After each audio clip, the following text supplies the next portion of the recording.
Okay, so I just got done watching the Fable Direct, and I have some thoughts that I wanted to go over with you in this video.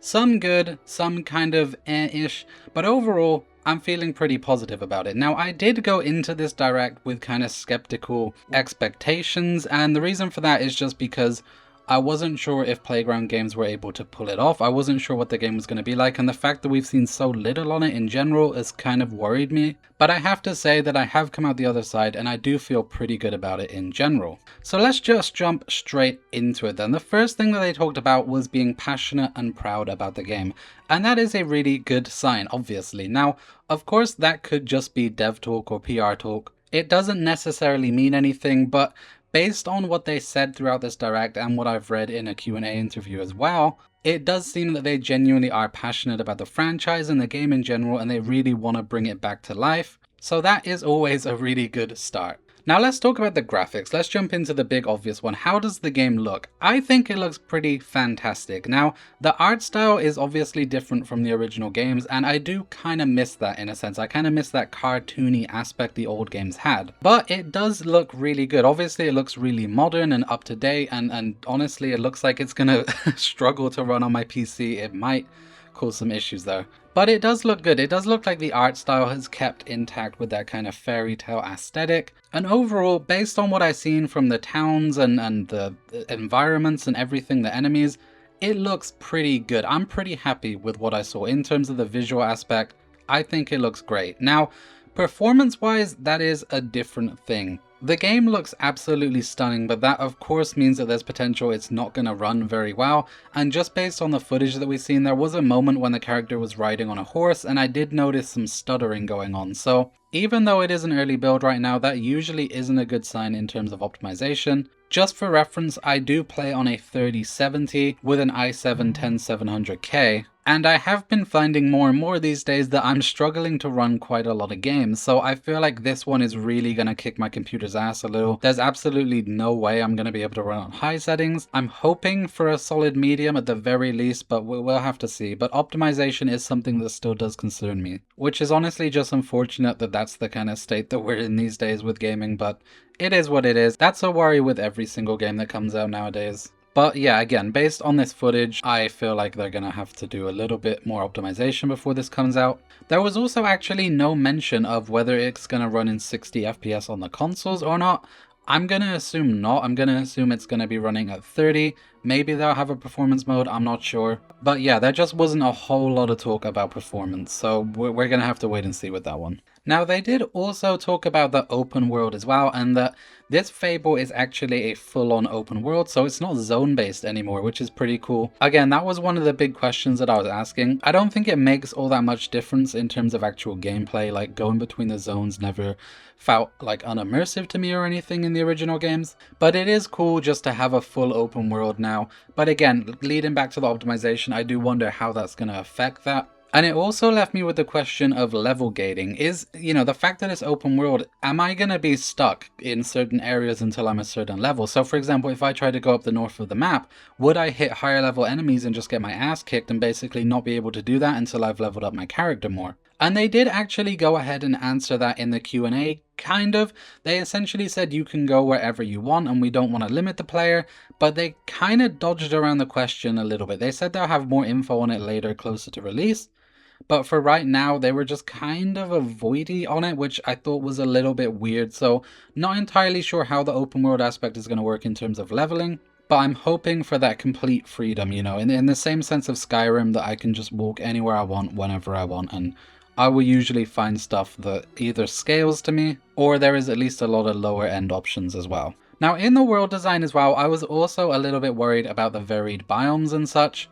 I wasn't sure how they were going to do that. I had good faith that they would, considering these are the same developers who made the Horizon series, which is pretty well known for its, varied environments and sections of the map. And based on what we saw, it looks really good here. There's a lot of variety in the towns and in the different areas of each map, kind of giving you different regions and different things to explore. Hopefully having different enemy types as well. I'm really hoping for that. I don't want to see the same enemy copy and pasted. I want to see certain enemies specific to certain regions. But just based on the small amount that we saw here, it looked really good. They also went ahead and talked about their character creator, which was a little bit underwhelming for me. I mean, I'm glad that there is one at all, but they didn't get too deep into it. They didn't show too much off.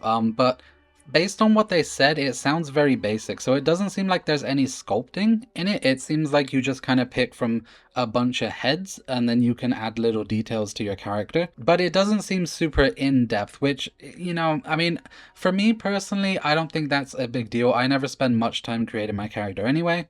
But I know that there are some players out there who absolutely love to sculpt their own custom character, and I feel like they're going to be disappointed with the options that you have in this one. Now, the combat does also look pretty good. Again, this is something that I was also kind of concerned about, and after seeing it, I feel more hopeful about it. It does look very smooth, I will give it that. You know, the fact that you can just switch between spells and, you know, switch between ranged and melee, like all in an instant, it looks super smooth, and honestly, it just looks like a lot of fun to play. I really like the one where they kind of turn them into chickens and then he kicked the chicken. That looked really cool.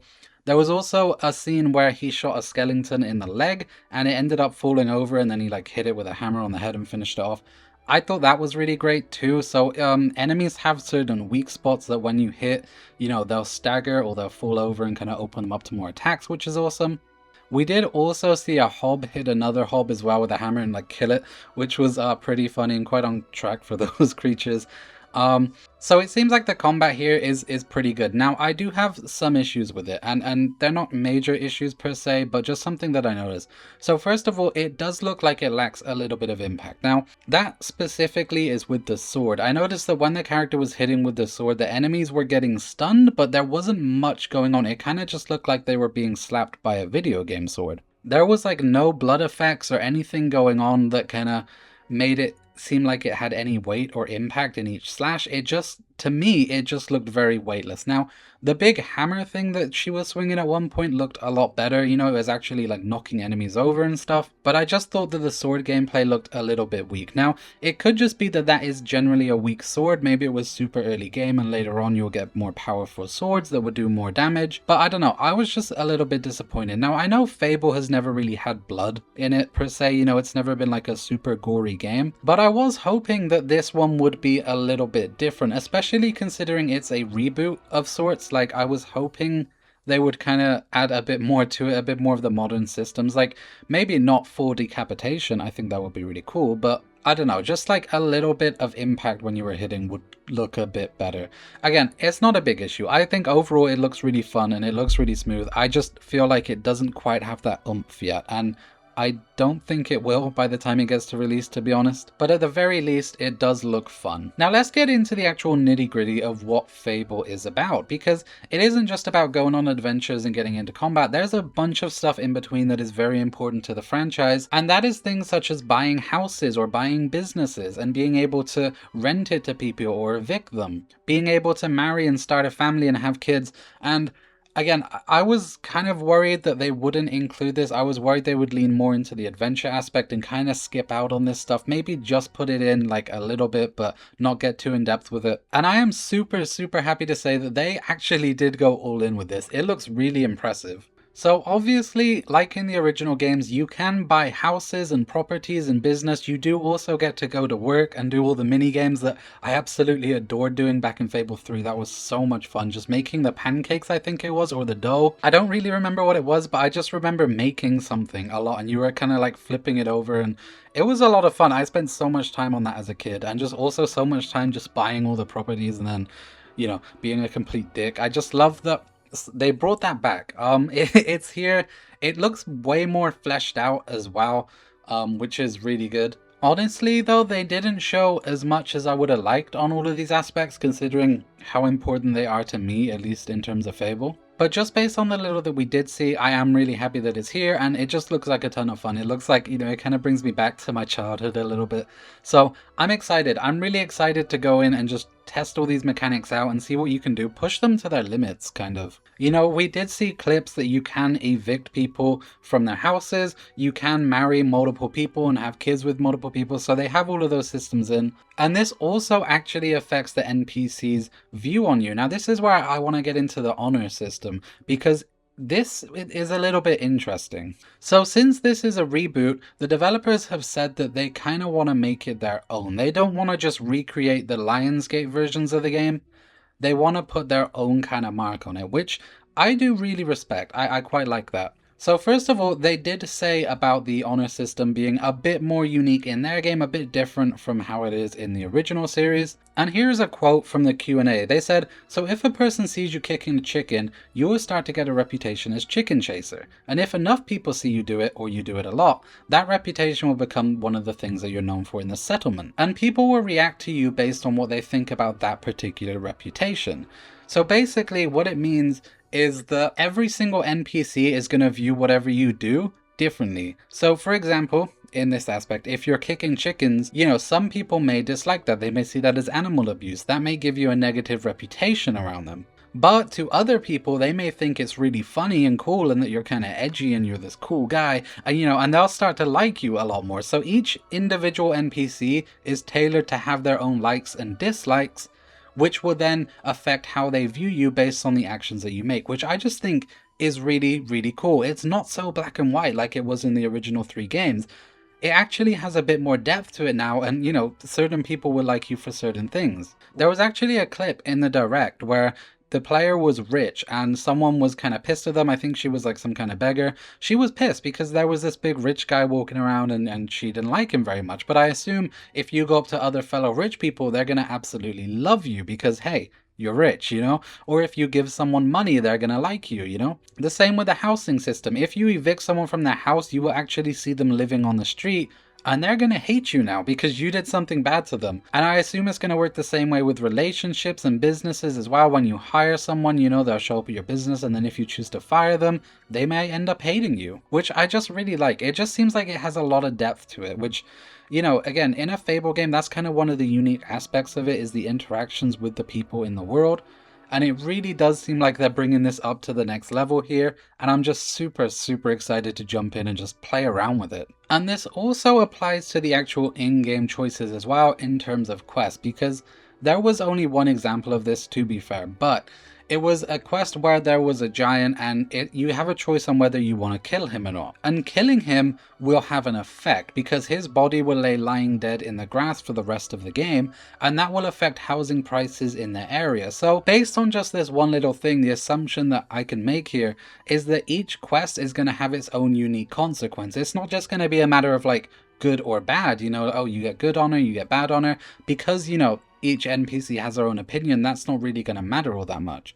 It seems like the consequences here may have actual more in-world consequences, like house prices going up, which means, okay, let's put it this way, okay? If you already own all of those houses, it is in your best interest to kill that giant because the house prices will go up, therefore the rent will go up, therefore you're gonna make more money. So that is actually a really smart way to make the quest have a bit more impact on you, you know, rather than just thinking, do I want to be good or bad?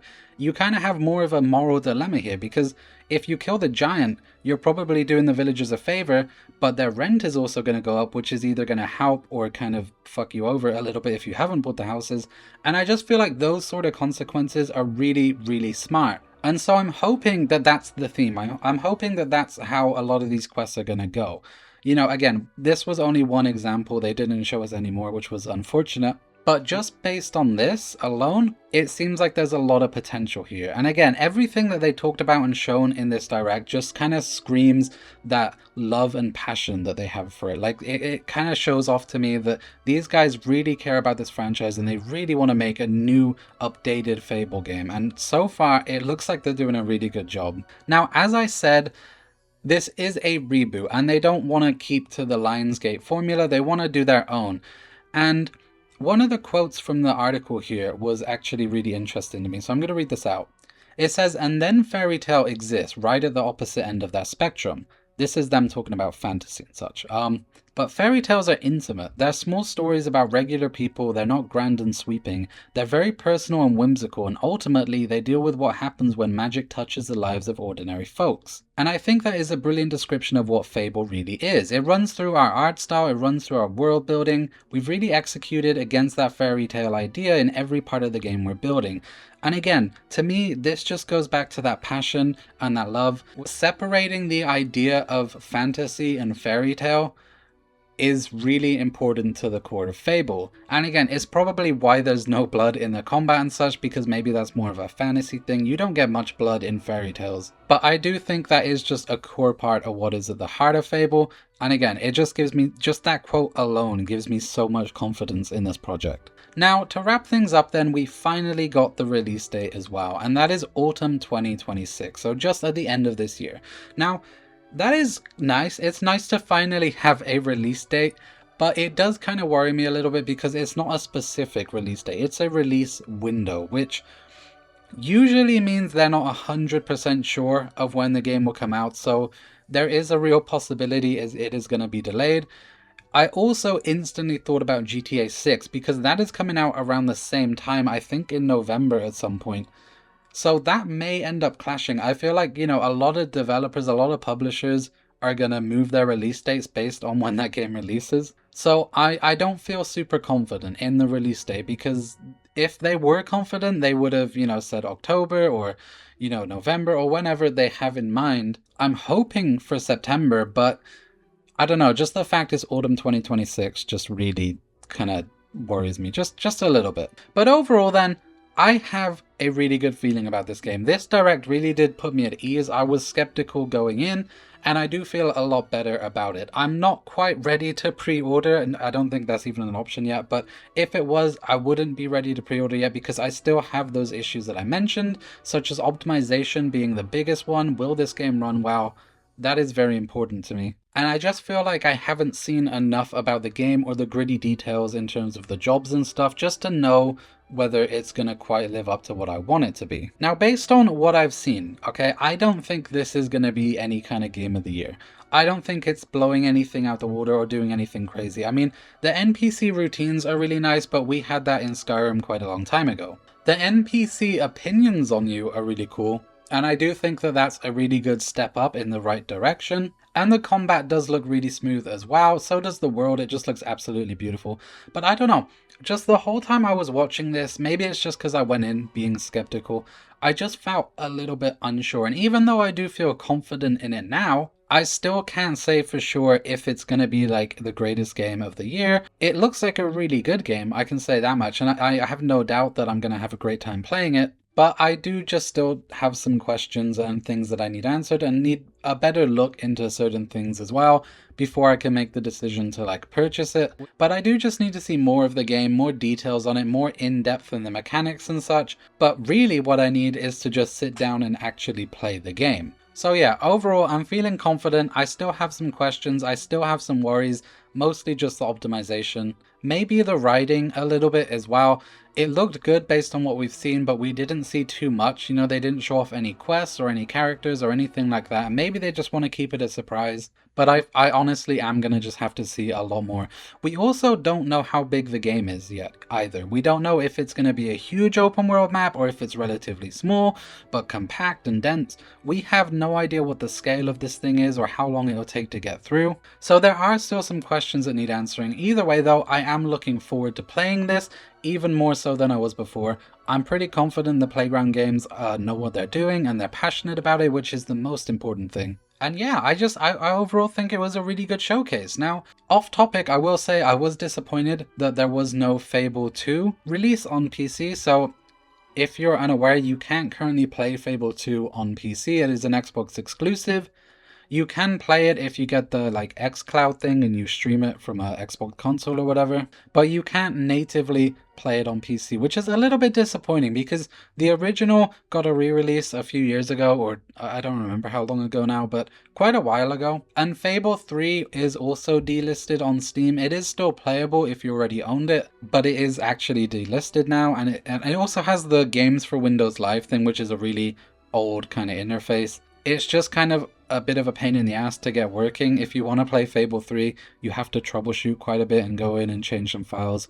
It's a little bit annoying. So I was really hoping that with this they would announce a remaster of both of those games, or even all three games, and just have them in one big collection and finally come to PC. I'm a little disappointed that didn't happen, but overall though, based on this Fable, it is looking really good. I like that the Playground Games are taking their own direction with it. I feel confident in what they showed me. I just hope they can get that optimization working, and if they do, I think this is going to be a fantastic game. But that's about all I have to say on this for this video. Let me know what you think down below. Did you like this Fable Direct? Are you confident in it coming out, or do you feel a bit more negatively? Let me know all of your thoughts down below. Let's get into a discussion on this. I really want to hear what you think. If you enjoyed, please don't forget to hit that like button because that does help this video out so much. And if you want to help my channel out, please be sure to hit that subscribe button because you can catch all of my future videos, and it also just helps grow my channel. One day I would love to do this as a full-time job. That is an absolute dream of mine. And by just hitting subscribe, you are helping me get one step closer to achieving that. So once again, thank you so much for watching. This has been Jake, and I will see you next time.